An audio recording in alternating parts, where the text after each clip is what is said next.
Good morning guys, at dahil nga araw ng holiday ngayon, tara samahan nyo kami mag-swimming sa Osting Pusa Resort.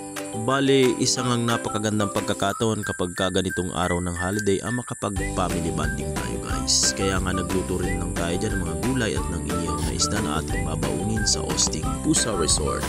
At dito nga guys ay dumating na kami sa bukana na patungo sa Osting Pusa Resort. Mahaba-habang lakaran din ito guys na dadaan tayo sa Niugan at sa Matugdon River guys. Kaya nga samahan nyo kami maglakad sa napakataas at dulas na daan na ito bago natin marating ang Osting Pusa Resort. Ay kinakailangan nating dumaan dito sa Matugdon Bridge na ito guys.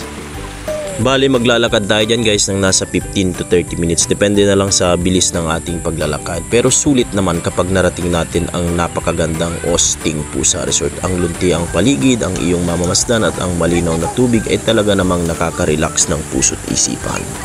Bali perfect din na lugar na makapananghalian kasama ang iyong mga mahal. Parang mas masarap kumain doon sa kabila.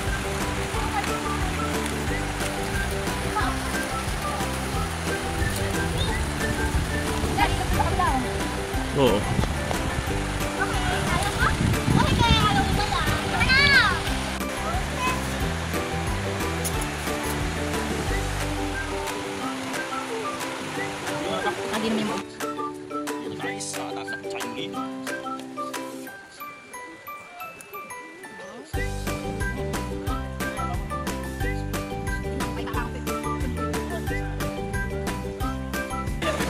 Okay.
Putri.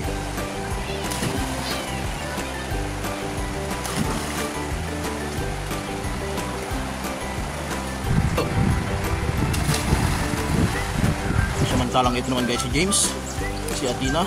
Hello. Oy James, what are you doing? Ha?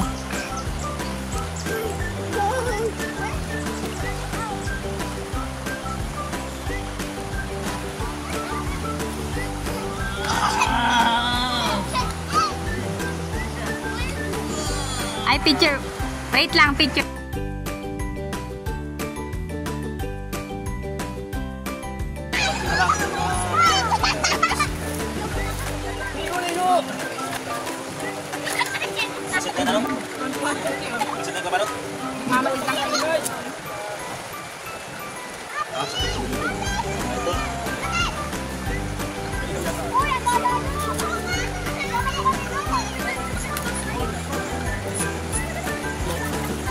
Guys, it's good time na.